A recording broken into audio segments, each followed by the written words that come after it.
ഉൽപ്പത്തി അദ്ധ്യായം 25. അബ്രഹാത്തിൻ്റെ സന്തതികൾ. അബ്രഹാം കെത്തൂറ എന്ന പേരായ ഒരു സ്ത്രീയെ വിവാഹം ചെയ്തു. അവളിൽ അവന് സിമ്രാൻ, യോക്ഷാൻ, മെദാൻ, മിദിയാൻ, ഇഷ്ബാക്ക്, ഷുവാഹ് എന്നിവർ ജനിച്ചു. യോക്ഷാന് ഷെബായും ദദാനും ജനിച്ചു. ദദാൻ്റെ മക്കളാണ് അശൂറീം, ലത്തൂഷീം, ലെവൂവീം എന്നിവർ. മിദിയാൻ്റെ മക്കൾ ഏഫ, എഫേർ, ഹനോക്ക്, അബീദ, എൽദ എന്നിവരാണ്. ഇവർ കെത്തൂറയുടെ സന്താനങ്ങളാണ്. അബ്രഹാം തനിക്കുണ്ടായിരുന്നതെല്ലാം ഇസ്ഹാക്കിന് കൊടുത്തു. തൻ്റെ ഉപനാരികളിലുണ്ടായ മക്കൾക്കും അബ്രഹാം ധാരാളം സമ്മാനങ്ങൾ നൽകി.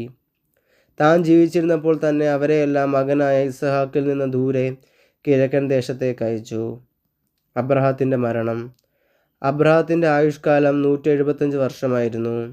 തൻ്റെ വർഷങ്ങൾ പൂർത്തിയായപ്പോൾ തികഞ്ഞ വാർദ്ധക്യത്തിൽ അബ്രഹാം അന്ത്യശ്വാസം വലിക്കുകയും തൻ്റെ ജനത്തോട് ചേരുകയും ചെയ്തു.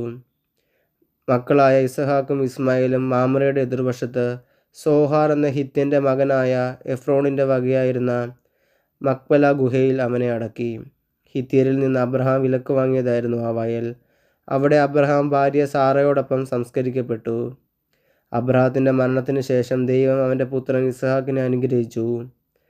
അവൻ ബെർലഹോറോയിൽ പാർത്തു. ഇസ്മായിലിൻ്റെ സന്തതികൾ. സാറയുടെ ദാസിയായ ഈജിപ്തുകാരി ഹാഗാറിൽ അബ്രഹാത്തിനുണ്ടായ ഇസ്മായിലിൻ്റെ മക്കൾ ഇവരാണ്. ജനനക്രമം അനുസരിച്ച് ഇസ്മായിലിൻ്റെ മക്കളുടെ പേര് വിവരം. ഇസ്മായിലിൻ്റെ കടിഞ്ഞൂൽ പുത്രൻ നെബയോത്ത്, തുടർന്ന് കേദാർ, അദ്ബേൽ, മിബ്സാം, മിഷ്മ, ധൂമ, മസ്സ, ഹദാദ്, തേമ, യത്തൂർ, നഫീഷ്, കെദേമ. ഇവനാണ് ഇസ്മായിലിൻ്റെ പുത്രന്മാർ. ഗ്രാമങ്ങളും ആസ്ഥാനങ്ങളും അനുസരിച്ച് അവരുടെ വംശത്തിലെ 12 പ്രഭുക്കന്മാരുടെ പേരുകളാണിവ.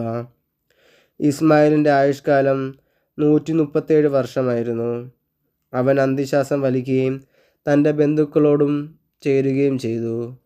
ഹവീല മുതൽ ഷൂർ വരെയുള്ള ദേശത്ത് അവർ വാസമർപ്പിച്ചു. അസിറിയയിലേക്കുള്ള വഴിയിൽ ഈജിപ്തിൻ്റെ എതിർവശത്താണ് ഷൂർ. അവർ ചാർച്ചക്കാരിൽ നിന്നെല്ലാം അകന്നാണ് ജീവിച്ചത്. ഏസാവും യാക്കോബും. അബ്രഹാത്തിൻ്റെ പുത്രനായ ഇസ്ഹാക്കിൻ്റെ വംശാവലി. അബ്രഹാത്തിൻ്റെ മകൻ ഇസ്ഹാക്ക്. ഇസ്ഹാക്കിന് 40 വയസ്സുള്ളപ്പോൾ അവൻ റബേക്കയെ ഭാര്യയായി സ്വീകരിച്ചു. അവൾ പാദാൻ ആരാമിലുള്ള ബെതുവേലിൻ്റെ പുത്രിയും ലാബാൻ്റെ സഹോദരിയുമായിരുന്നു. അവർ അരമായരായിരുന്നു. ഇസ്ഹാക്ക് തൻ്റെ വന്ധ്യയായ ഭാര്യയ്ക്ക് വേണ്ടി കർത്താവിനോട് പ്രാർത്ഥിച്ചു. കർത്താവ് അവൻ്റെ പ്രാർത്ഥന കേൾക്കുകയും റബേക്ക ഗർഭിണിയാവുകയും ചെയ്തു. അവളുടെ ഉദരത്തിൽ കിടന്ന് കുഞ്ഞുങ്ങൾ മല്ലിട്ടപ്പോൾ അവൾ കർത്താവിനോട് ചോദിച്ചു, ഇങ്ങനെയെങ്കിൽ എനിക്കെന്ത് സംഭവിക്കും? അവൾ കർത്താവിൻ്റെ മനസ്സറിയാൻ പ്രാർത്ഥിച്ചു. കർത്താവ് അവളോട് അരുൾ ചെയ്തു, 2 വംശങ്ങളാണ് നിൻ്റെ ഉദരത്തിലുള്ളത്. നിന്നിൽ നിന്ന് പിറക്കുന്നവർ 2 ജനതകളായി പിരിയും. ഒന്ന് മറ്റതിനേക്കാൾ ശക്തമായിരിക്കും. മൂത്തവൻ ഇളയവന് ദാസ്യവൃത്തി ചെയ്യും. അവൾക്ക് മാസം തികഞ്ഞപ്പോൾ അവളുടെ ഉദരത്തിൽ 2 ശിശുക്കൾ. ആദ്യം പുറത്തു വന്നവൻ ചെമന്നിരുന്നു. അവൻ്റെ ദേഹം മുഴുവൻ രോമക്കുപ്പായമിട്ടതുപോലെ ഇരുന്നു. അവർ അവന് ഏസാവെന്ന് പേരിട്ടു. അതിനുശേഷം അവൻ്റെ സഹോദരൻ പുറത്തു വന്നു. ഏസാവിൻ്റെ കുതുകാലിൽ അവൻ പിടിച്ചിരുന്നു. അവനെ യാക്കോബ് എന്ന് വിളിച്ചു. ഇസ്ഹാക്കിന് 60 വയസ്സായപ്പോഴാണ് അവൾ അവരെ പ്രസവിച്ചത്. കടിഞ്ഞൂൽ അവകാശം. കുട്ടികൾ വളർന്നു വന്നു. ഏസാവ് നായാട്ടിൽ സമർത്ഥനും കൃഷിക്കാരനുമായി. യാക്കോബ് ശാന്തനായിരുന്നു. അവൻ കൂടാരങ്ങളിൽ പാർത്തു.